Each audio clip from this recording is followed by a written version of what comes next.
gravando, né, pra gente não perder. Semana passada a gente deu início sobre o pecado. Vou passar rapidamente os slides que nós vimos semana passada. Até aqui, né, em tudo que a gente já viu, nós vimos um Deus criador, um Deus sustentador, um universo que tem propósito, nós temos propósito, diferente do que a filosofia, do que o pensamento da atualidade defende, que não há propósito na vida e que você define o seu propósito. Isso é mentira. Nós temos um propósito e esse propósito é respondido na primeira pergunta do nosso catecismo. Qual é o propósito do ser humano? Qual é o propósito do homem? É glorificar ao seu Criador e ter prazer, ter gozo, ter regozijo e alegria nele para toda a eternidade. Foi para isso que Deus nos fez. E nós vemos um Deus que vem, um Deus que desce no meio dessa criação, dessa natureza, e nós vemos uma guerra de vozes. Há uma guerra no nosso entorno.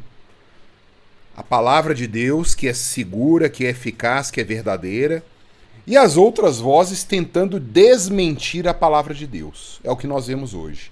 Nos filmes, nas novelas, nas músicas, no teatro, na cultura que está sendo produzida. Nós adentramos aqui sobre a questão de quem somos nós, né? São as grandes questões da existência. Da onde que a gente veio, para onde a gente está indo, para que eu existo, o que nós somos. E a Bíblia nos responde o que nós somos, imagem e semelhança do nosso Deus.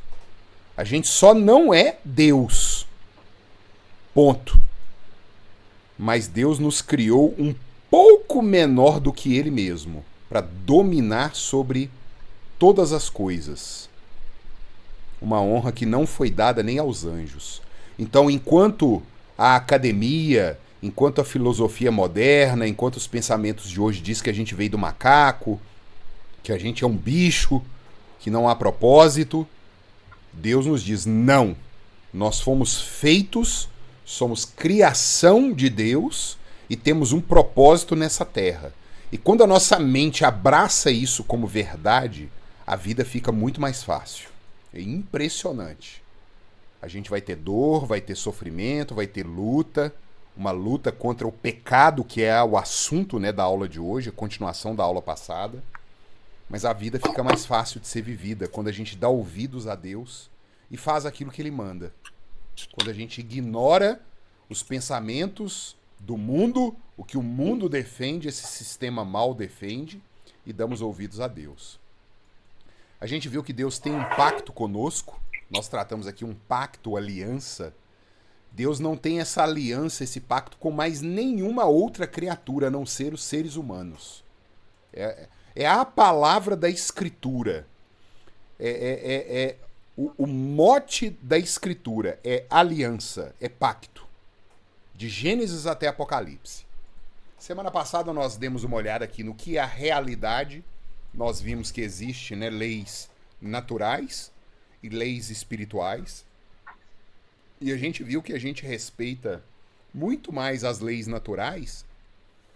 E as leis espirituais a gente não respeita muito não, porque a gente acha que nós não vamos colher o fruto de decisões erradas que nós tomamos, do pecado. A gente acha que não vai vir. Quando eu pulo de um lugar muito alto, eu machuco. Eu posso quebrar a perna, eu posso fraturar um osso. É um resultado muito rápido que a gente tem quando nós desrespeitamos leis naturais. Mas leis espirituais, quando elas são desrespeitadas, o resultado disso pode vir muito tempo depois. E a gente quebra a cara. Não tem jeito. O que a gente planta, a gente vai colher. Aí nós temos aí, né, nós lemos semana passada, né, as leis espirituais regem a ligação entre a imanência e a transcendência, quer dizer, a natureza e o sobrenatural. Regem o invisível e o visível. Regem o agora e o porvir. A lei de Deus é a expressão da glória de Cristo em palavras. Nós vimos aqui da onde que vem todo o problema da humanidade. É dessa desobediência primeira.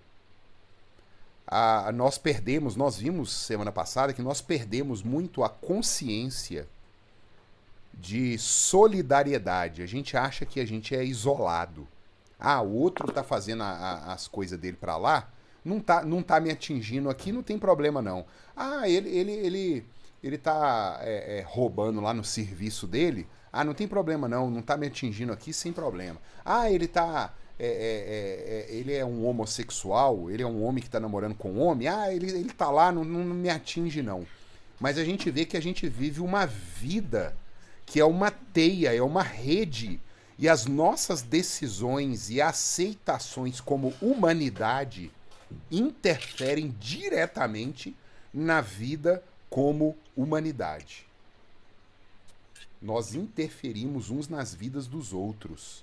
Decisões erradas que nós tomamos destroem casamentos, famílias, irmãos, pais, mães, amigos, igreja. As nossas decisões nunca são isoladas.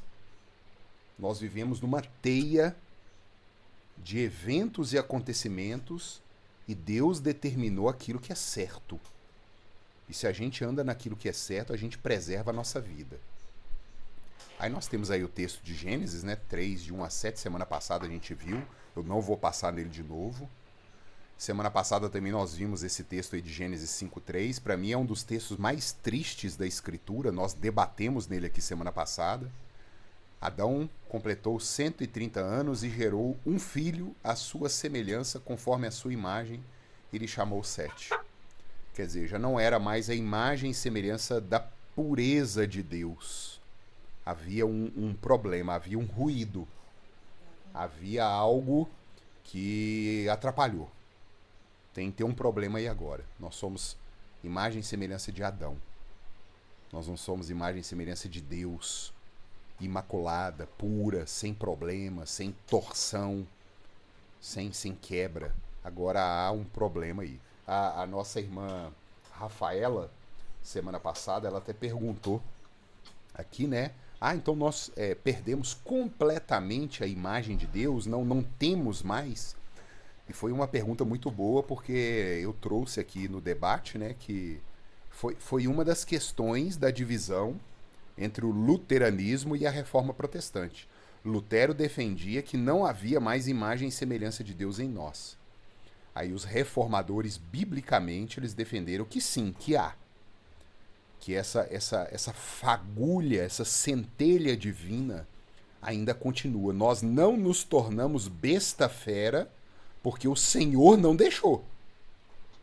Ainda há em cada ser humano que nasce uma centelha divina, e Paulo diz que essa centelha divina não é para ajudar o ser humano, é para deixar ele indesculpável. É o contrário. Muitas pessoas acham, né? Então ainda tem um restinho de Deus na humanidade. Que bênção, né? Não é bênção, não. É para deixar o ser humano indesculpável, porque ele sabe o que ele é, ele sabe o que ele tem de fazer, ele sabe que ele vai prestar contas da vida dele, e ele nega isso. Ele arrasta a verdade de Deus para baixo e troca pela sua injustiça. O ser humano, ele sabe que há de dar contas da sua vida para o seu Criador. E isso está em nós, porque ainda somos imagem e semelhança de Deus, torcida, quebrada, imagem de Adão. A mesma imagem torcida e quebrada de Adão. Aí nós paramos nesse slide semana passada. É Paulo confirmando aquilo que está lá em Gênesis, né? Porquanto, como por um só homem entrou o pecado no mundo, e pelo pecado a morte, porque a morte é o salário do pecado. Por isso que, inclusive, nós, se eu não me engano, nós debatemos aqui as crianças, né? Por que a criança morre, inclusive no útero da mãe? Eu sou um exemplo disso aqui, eu e a Mirka. A nossa filha morreu no dia do parto, no útero da Mirka. Por que ela morreu? Porque ela é imagem e semelhança de Adão. Ela é pecadora, ela tem um problema. E ela morreu. Ela colheu o fruto daquilo que todos nós vamos colher. E aprove a Deus que ela recolhesse esse fruto lá no início da vida dela. No dia que ela ia nascer, ela morreu. E assim também a morte passou a todos os homens, por isso que todos pecaram. Ponto final. Ah, mas o sociólogo fulano de tal, o filósofo Pondé, Karnal, Mário Cortella fala isso e aquilo. Não me interessa o que eles falam, eles vão morrer daqui a alguns anos. E a palavra de Deus continuará eternamente. Ó, a guerra de vozes que eu falei. Haverá uma guerra de vozes e se você der ouvidos a comedores de feijão como você vai morrer e vai padecer o inferno. Há uma chamada da Escritura que nós voltemos ao Evangelho e demos ouvidos à voz de Deus. E até agora nós vimos, existe um Criador que nos fez puros, retos, e nós entramos em muitas confusões, como o escritor de Provérbios registra. E se hoje você que está me ouvindo está passando aflição, está passando angústia, tem uma doença, morreu algum querido, algum ente familiar querido, saiba que você merecia muito mais do que isso. Mas pela misericórdia de Deus é só isso que você está passando.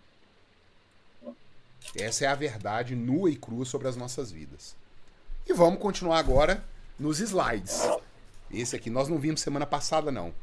Ó, eu tô vendo aqui, a Luísa é a minha leitora oficial.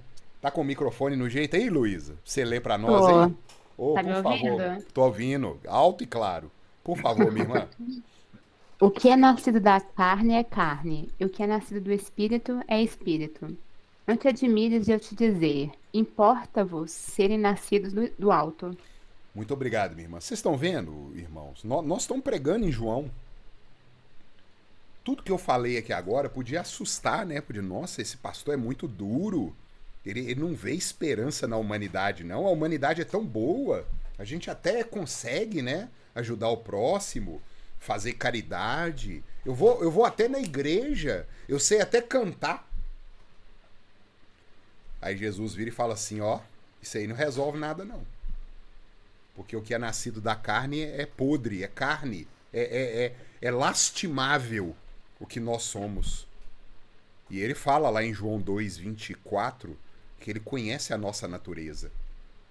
Por isso que importa ser nascido do alto.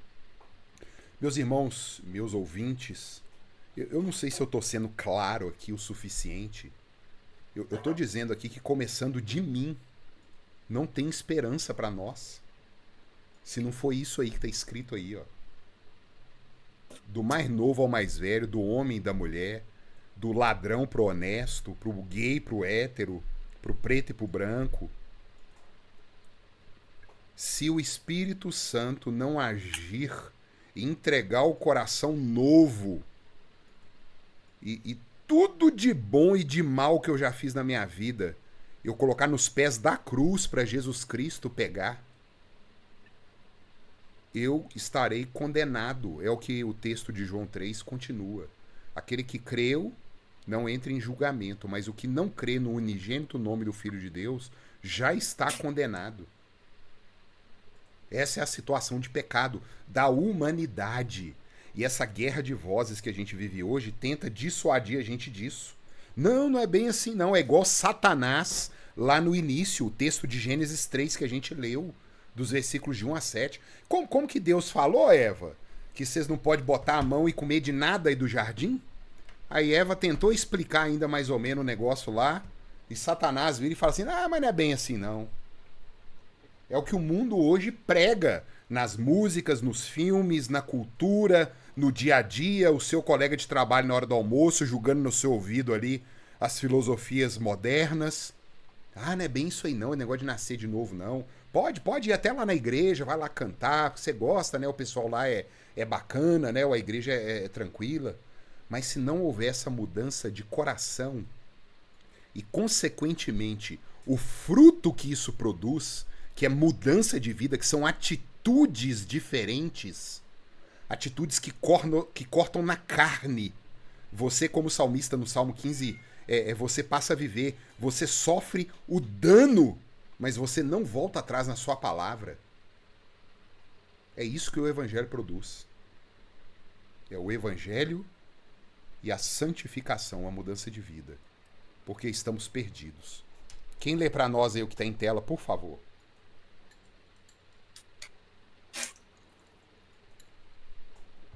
É evidente que pela lei ninguém. O meu não tá, o meu tá cortado aqui. Deixa eu ver então. Pode ler? Pode ler, Luísa. O meu E tá é, cortado. tá cortando, né? E é evidente que, pela lei, ninguém é justificado diante de Deus, porque o justo viverá pela fé. Vocês estão vendo o nível que Paulo... Eu imagino Paulo escrever nessa carta e ele querendo entrar na mente das pessoas, só que ele não tinha esse poder. Quem entra na mente é o Espírito Santo. E Paulo, ele apela para um advérbio, ele vira e fala assim, porque é evidente. Fala assim, vocês não estão enxergando isso não, ô Gálatas? Que é evidente que pela lei ninguém é justificado diante de Deus. Os Gálatas, eles estavam sofrendo um fenômeno na época que chamava o fenômeno dos judaizantes. Eram judeus que tinham até gostado da mensagem de Jesus Cristo, né? Ó, ao Messias ali, tudo, tá. Tá, Jesus é até o Messias, mas se você não obedecer à lei de Moisés, não tem jeito, não. Tem que circuncidar, tem que fazer os rituais de purificação, tem que fazer tudo ali que Moisés mandou. Aí Paulo vem e fala, porque a lei não foi dada, não foi para salvar. A lei foi dada para mostrar o problema da humanidade. Aí eu uso sempre o exemplo, gente. Quando eu... Imaginemos aqui. Eu tomei um tombo aqui em casa. Bati na beirada da cama o braço aqui. E já te passo a palavra, Fábio. Bati o braço na cama aqui. Meu braço tá doendo, não melhora. Aí no outro dia eu falei assim, eu vou no hospital. Chegou lá no hospital, fiz um raio-x. É básico, né? Vou falar com o médico. Ó, meu braço aqui tá doendo, doutor. O que nós vamos fazer? Vamos fazer um raio-x aí pra ver.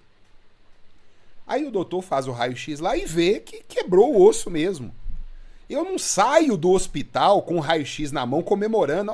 Aqui, ó, o raio-x aqui. Não. Eu vou virar pro doutor e vou falar assim, doutor, então conserta meu braço, enfaixa meu braço, opera meu braço, faz o que tem de fazer pra me curar.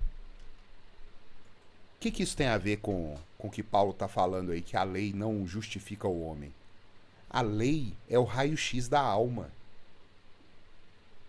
A lei mostra a fratura da nossa alma. E as pessoas estão comemorando quando elas leem a lei. Não, porque eu sou muito justo, eu obedeço à lei. Elas não têm noção do nível de exigência e perfeição que a lei de Deus exige do ser humano. E elas estão comemorando o raio-x da alma quebrada. E elas não dão o passo seguinte, que é ir atrás do médico. O médico dos médicos. Que é Jesus Cristo. Uai, se eu tenho um raio-x da minha alma e esse raio-x está mostrando uma fratura, quem que pode me curar? É só Jesus. Mas a gente tem trocado Jesus Cristo por psicólogo, por terapeuta, por coach, treinador, mentoria, não sei o quê. E tem deixado Jesus. A gente tem bebido água de cisternas rotas e lameadas, cheias de barro, que são todos esses recursos aí que eu falei, ao invés de mergulhar no oceano da água pura de Jesus Cristo, o único que pode consertar nossa alma e nos justificar diante de Deus. A lei, meu querido ouvinte, ela te mata. Os 10 mandamentos, você quebrou todos eles, sem exceção, um por um, e você quebrou com dolo, com vontade de quebrar, querendo ofender ao Criador. Mesmo aí na sua mente pecadora passando, não, mas eu não queria fazer assim. Não interessa o que você queria. Você quebrou. Esse é o fato. E é pelo fato que Deus nos julga. Fábio, você levantou a mão. Ô, pastor, só para acrescentar aí que no Antigo Testamento fala também que Abraão foi aceito pela fé, justificado pela fé, né? Não por obras. Só isso. Tá no mesmo capítulo aí de Gálatas, meu irmão. Muito obrigado. Tá falando aí que Deus evangelizou Abraão. Depois vocês leiam aí Gálatas 3, vocês vão ver lá. Uai, que negócio de evangelho? Evangelho não é no Novo Testamento, não? De jeito nenhum. Paulo fala, Deus evangelizou Abraão. Abraão viveu 2000 anos antes de Cristo. Tá lá no livro do Gênesis a história de Abraão, começa no capítulo 12. Deus evangelizou Abraão. Vamos prosseguir. Quem lê para nós?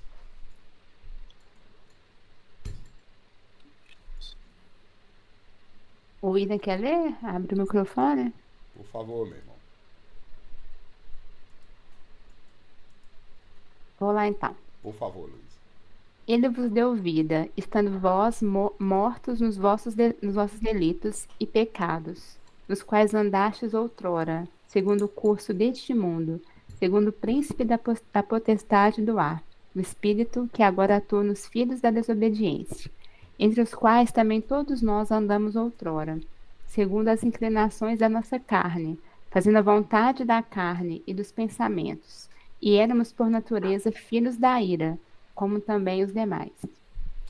Ô, Luísa, o que o texto fala aí? Que nós éramos filhos do quê? Filhos da ira. E por natureza. E por natureza. Vocês estão vendo lá no João 3 que eu tô pregando, quando Jesus fala lá em João 2, né? Finalzinho de João capítulo 2, ele vira e fala assim: mas Jesus não se confiava a ninguém, porque Jesus sabia o que era a natureza do ser humano. Aí vem a carta aos Efésios e diz assim: qual que é a natureza dos homens? O que eles são? Filhos de quem? Filhos da ira. Vocês conseguem alcançar a profundidade do que está sendo dito aqui? Que se tirar Jesus Cristo da equação da existência, da vida, é isso aí que sobra.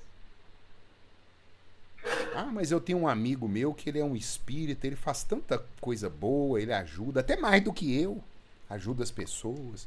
Ah, mas é o fulano de tal que é católico e... Ele tem até uns santos lá na casa dele e tal, mas ele é tão bom.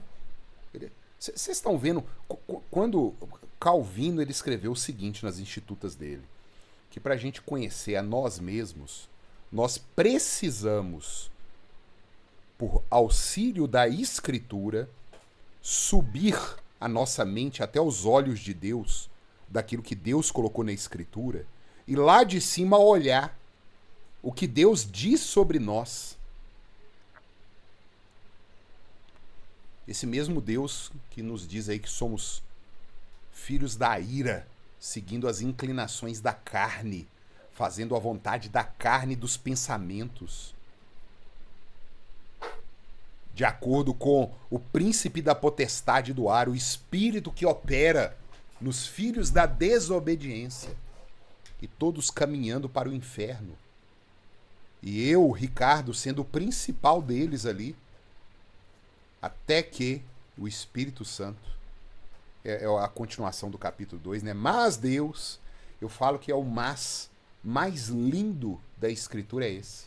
Mas Deus, não existe outra possibilidade, não há a remota possibilidade de nada acontecer se esse mas Deus, sendo rico em misericórdia, e por causa do grande amor com que vos amou, estando vós mortos em delitos, deu-lhes vida com Cristo.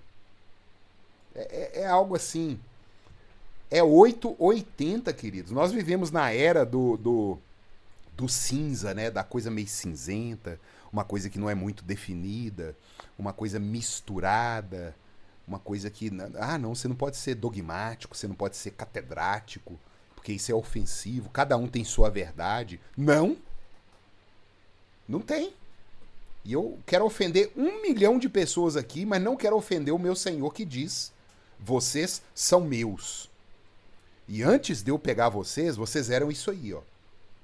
Filhos da ira. E aquele que não acredita em mim e não coloca a sua justiça toda em mim, continua sendo um filho da ira. E filhos da ira podem estar dentro das igrejas evangélicas, porque não creram no santo nome do Filho de Deus, tendo os frutos de mudança como prova da fé que dizem que tem. Ponto final. Vamos continuar. Quem lê para nós? Eu posso ler, pastor. Por favor. Porque nem mesmo compreendo o meu próprio modo de agir, pois não faço o que prefiro, e sim o que detesto. Ora, se faço o que não quero, consinto com a lei que é boa. Neste caso, quem faz isto já não sou eu, mas o pecado que habita em mim.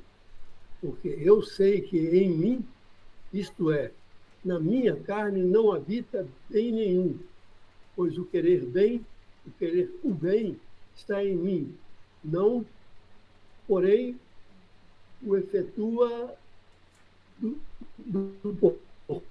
porque não faço o bem que prefiro, mas o mal que não quero. Esse laço é? Faço. Romanos. Faço. Isso. É meia palavra. Tranquilo, meu irmão. Muito obrigado. Queridos, vocês estão vendo o desespero do apóstolo Paulo nisso aí? O apóstolo Paulo, ele entendeu o que Deus estava exigindo dele, e Deus nos exige como nosso dono, e ele nos deu condição para isso. Deus nos exige a perfeição. Nós precisamos atender às exigências do nosso Criador. Qual que é a exigência do nosso Criador? Perfeição, igual ele é. Sede santos porque eu sou santo. Aí Paulo entendeu. Ele realmente creu na Escritura. Porque até então, quando a gente acha que está tudo bem, que a nossa justiça diante de Deus é suficiente, é porque a gente não acreditou. Nós não fomos convencidos pelo Espírito Santo do pecado, da justiça e do juízo. Quando o Espírito Santo vem e nos mostra que a palavra de Deus é verdade, quando Deus fala assim: amarás ao teu Deus de toda a tua alma, de todo o teu coração e de todo o teu entendimento, e amarás ao teu próximo como a ti mesmo. Quando você entende o que está sendo exigido de você nesse mandamento, você entra em desespero, igual Paulo entrou. Porque você vai ver que você não amou a Deus de toda a sua alma, de todo o teu coração e de todo o entendimento o tempo todo da sua vida. Muito pelo contrário. Quantas vezes nós ofendemos ao Senhor, nós quebramos a lei do Senhor, nós ferimos os mandamentos. Quantas vezes? Mas a diferença é o Espírito Santo que vai nos mostrar isso. Que se não fosse ele, ia estar tudo bem para nós. É um coração cauterizado que a gente tem. Um coração autoindulgente. A gente ameniza os nossos pecados. A gente, mas é porque eu sou isso, é porque eu aquilo, é porque... Não. Deus não quer saber disso, não. Ele fez todos com a mesma capacidade. E disse: sede santos porque eu sou santo. Se você quer ser julgado de acordo com a lei de Deus, Deus vai te julgar de acordo com a lei dele. E esse é o problema. Mas eu não. Eu, Ricardo, no dia da minha morte, eu vou chegar aos pés do meu Jesus e falar assim: Senhor, graças a ti, porque eu de mim mesmo estava condenado. É a continuação, é o final do capítulo 7 aí, continuação no capítulo 8. Mas graças a Deus por Cristo Jesus. E é esse desespero, queridos, que eu quero que a gente carregue o resto da nossa vida. É o desespero mais santo que existe. É o desespero mais glorioso que a gente pode ter. Porque é o desespero que traz paz. Olha que coisa mais paradoxal que eu falei aqui, né? A psicologia moderna, a filosofia moderna, elas tentam tirar o fardo dizendo que você não tem culpa de nada. A culpa é do outro. A culpa é da sua mãe, é da sua esposa, é dos seus filhos. Jesus vira e fala assim: a culpa é sua, seu ordinário. É você que peca porque você quer. Mas muda e me entrega esse fardo. Creia que eu vim exatamente pra gente igual a você. Agora, se você não assumir a sua culpa, não há o que Jesus fazer. Porque Jesus é o médico que veio para os doentes. Se eu acho que eu não estou doente, que a culpa é do outro, Jesus não veio para você. Ele não serve para você. Agora, se nesse desespero santo que Paulo mostra aí, você realmente apela a Cristo, o capítulo 8 pode ser abraçado por você. Mas graças a Deus por Cristo Jesus. É porque é nele que a gente bota confiança. Vamos continuar. Deixa eu ver como é que tá aqui. Ele sempre passa um slide quando eu volto para outra tela aqui. Beleza, tá caminhando bem. Vamos lá, quem lê para nós? Mestre, qual é o grande mandamento na lei? E Jesus disse-lhe: Amarás o Senhor teu Deus de todo o teu coração e de toda a tua alma e de todo o teu pensamento. Este é o primeiro e grande mandamento. E o segundo, semelhante a este é: Amarás o teu próximo como a ti mesmo. Destes 2 mandamentos dependem toda a lei e os profetas. Muito obrigado, minha irmã. Vamos aqui. Eu vou fazer uma pergunta aqui e vai abrir o microfone e falar assim, pastor, eu fiz isso. Prestem atenção. Eu vou fazer uma pergunta e aquele que concordar e achar que fez o que eu vou perguntar aqui, vai abrir o microfone e vai falar, pastor, eu fiz isso. Qual que é a pergunta? Eu pergunto aí, quem de vocês que estão me escutando amou a Deus durante toda a vida, de todo o coração, de toda a alma e de todo o pensamento, e como reflexo disso, nunca pecou? Porque não adianta falar que ama a Deus e pecar. É mentira. Quem de vocês fez isso? Amou a Deus de todo o coração, de toda a alma, de todo o pensamento. Todo instante da sua vida, você amou a Deus e não pecou. Abre o microfone aí e me fala aí como que foi a experiência. Eu vou dar 5 segundos.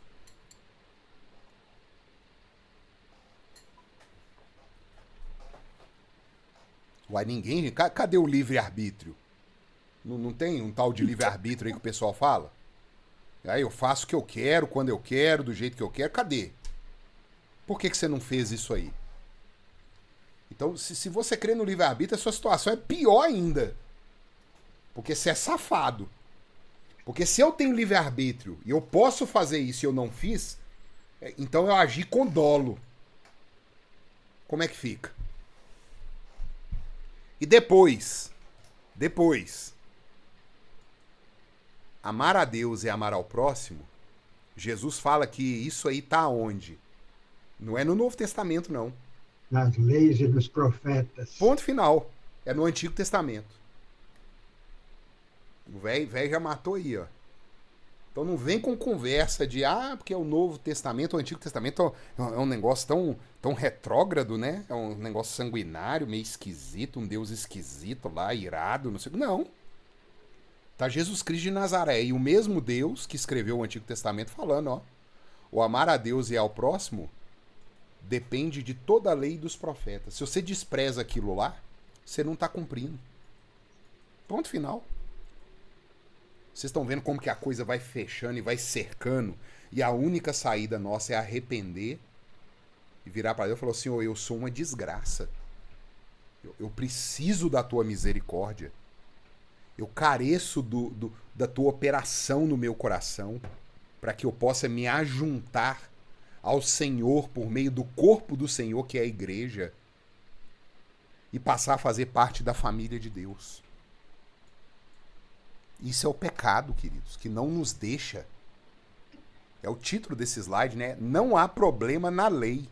O problema está em nós. A lei é boa, santa e perfeita. O salmista diz, a lei de Deus é lâmpada para os meus pés, luz para o meu caminho. É ela que não deixa eu ficar doido nesse mundo. Querido, você que é crente mesmo, né? Que já entregou a vida para Cristo, se a gente desse esse voto de confiança para Deus, assim, eu vou obedecer a sua lei, mesmo que eu perca bens, dinheiro, porque hoje parece que o mundo tudo é bens, é dinheiro, é serviço, é trabalho, é status, é diploma, é língua. Eu falei, não, eu vou obedecer a sua lei.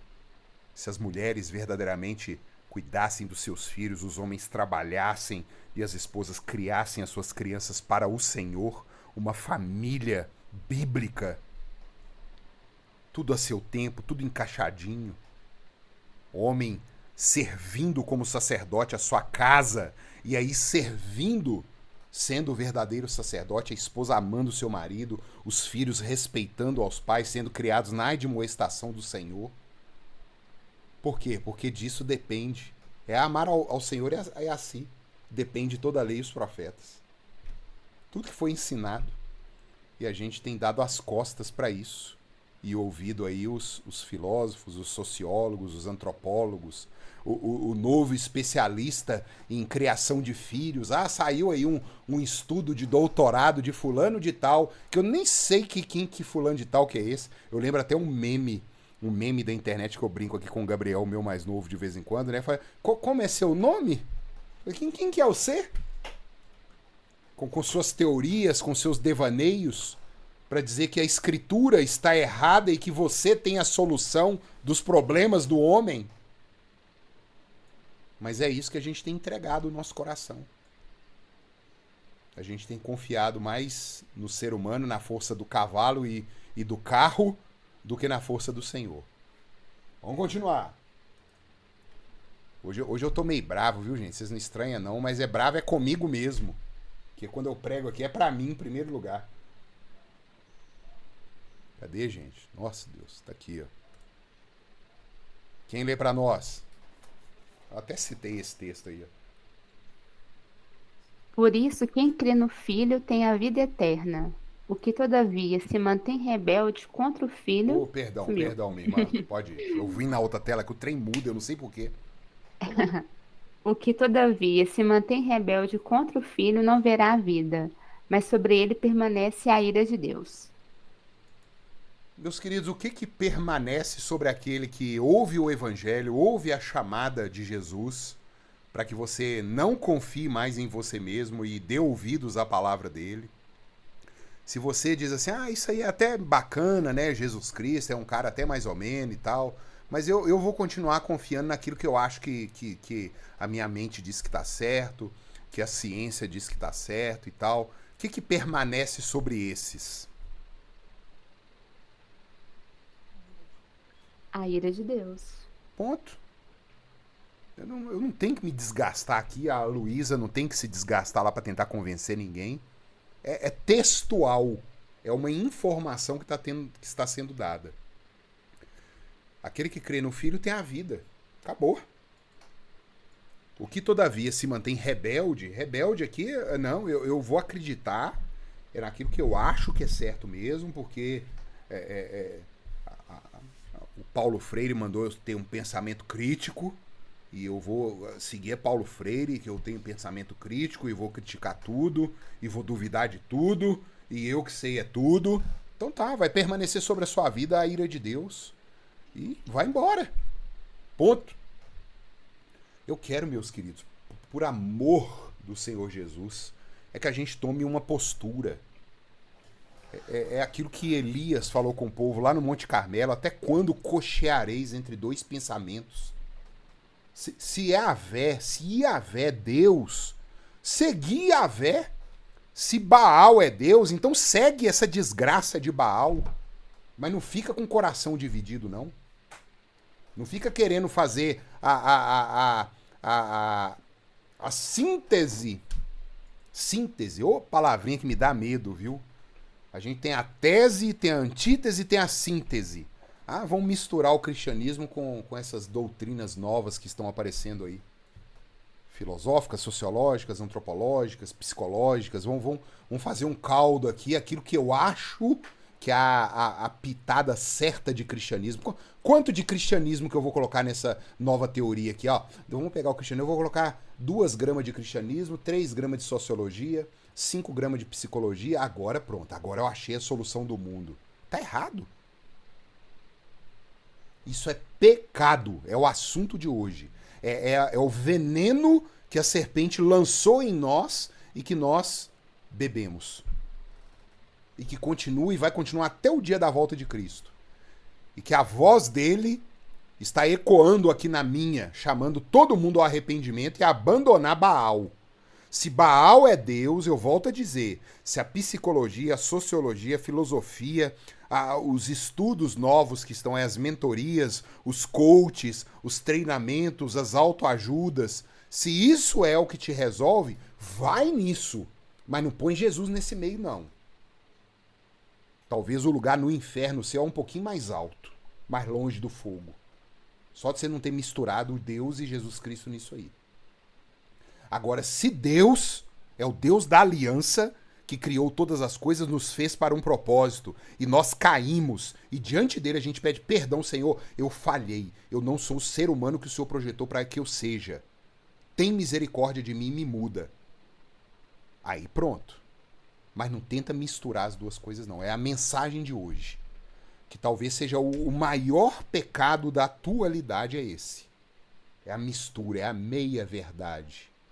Meia-verdade é uma mentira inteira. E não resolve o problema.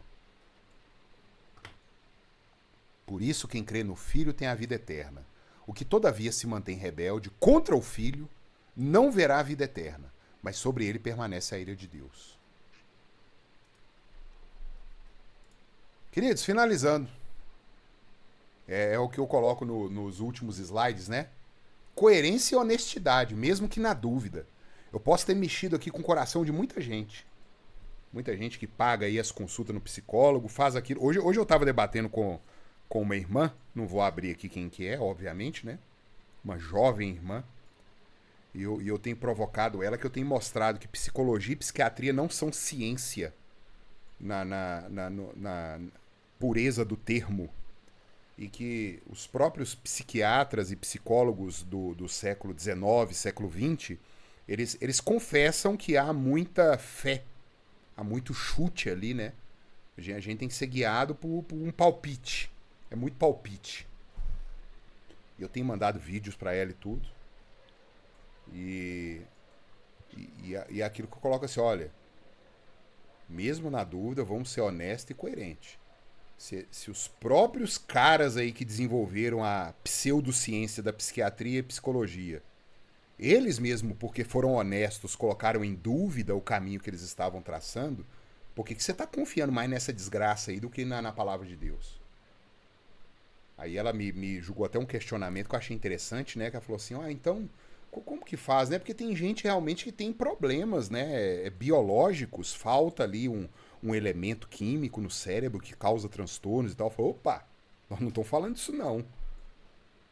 É fato que o pecado causou transtornos físicos, biológicos e químicos. E é fato que existem pessoas que precisam de medicações, precisam de tratamento. O grande problema é quando a psiquiatria, que é até pouco eu confesso, tá? A psiquiatria eu não tenho tanto ranço com ela não, mas a psicologia eu tenho. O problema é quando essas ditas ciências tentam extrapolar o campo delas e dizer que elas têm a solução para a angústia da alma, para a aflição que a pessoa está passando. Aí acabou. Mas nós nunca vamos defender, eu como um pastor presbiteriano, nunca vou virar para um irmão na fé que faz uso de um medicamento controlado, né, para realmente compensar coisas que ele precisa ali, bioquímicas. Nunca vou dizer para ele, abandone isso aí porque isso é coisa do diabo. Eu tenho testemunho aqui de pessoas que eu conheço e que esses pastores dessas igrejas malucas aí, né, neopentecostais, falaram, tá repreendido, não toma esse remédio mais não, joga isso no lixo. Passou poucos dias, a pessoa tava surtada, pelada na rua, correndo. E eu não tô falando mentira aqui não, a Mirka sabe, ela tá aqui na sala. Pessoas do nosso convívio que abandonaram o remédio encorajadas pelos pastores e que surtaram. Por quê? Porque elas têm um problema bioquímico. Mas agora dizer porque... a geração de hoje, né? Eu pintei o cabelo, o verde não ficou o verde que eu queria. Eu vou me suicidar por causa disso. Eu fiz a minha unha, mas a minha unha não ficou do jeito que eu queria. Que depressão. Não, para com isso. Então nós perdemos as rédeas, né? E é esse primeiro ponto que eu coloquei aí, ó. Não precisamos de mais educação, de mais saúde, de mais segurança. Nós precisamos de vida. Nós precisamos de Jesus Cristo. Ponto final. A grande prerrogativa lá, né, a chave de toda a solução dos problemas do marxismo, do positivismo que veio um pouquinho mais à frente, né? No dia que o mundo, que todos tiverem acesso à educação, à saúde e à segurança, acabou o problema do mundo. Não acabou não, querido. Senão o rico não roubava. Não tem isso não. Isso é a utopia, é querer o céu aqui na terra. Segundo lugar, o que é pecado? Pecado é transgressão da lei de Deus. Se você está sofrendo consequências de um ato, e esse ato foi porque você se rebelou contra uma das leis de Deus, é pecado, a despeito do que você pense sobre. Ponto final.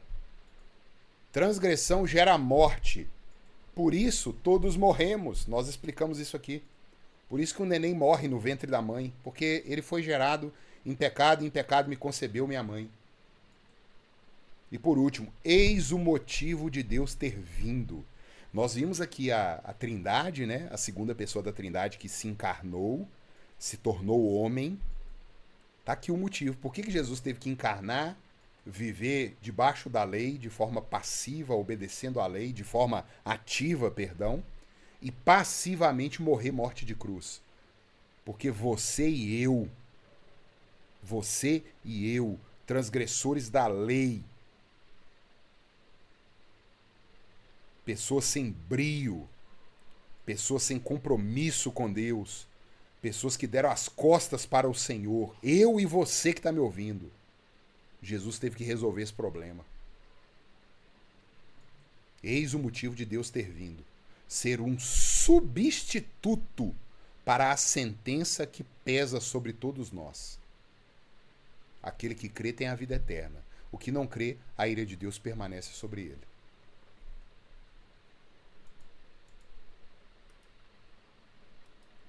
Acabou? Deixa eu ver aqui. Aí, ó. Queridos, Deus abençoe. Hoje eu consegui finalizar, graças a Deus, dentro do tempo. E semana que vem nós estamos aí juntos novamente. Um abraço para cada um aí, viu? Aguardo aí todos no domingo, dia do Senhor, celebrando lá conosco, para ouvir Boa noite, irmão. Deus. Boa noite, pastor. Amém. Boa noite, Boa pessoal. noite. Boa noite. Até mais, viu? Boa noite. Boa noite.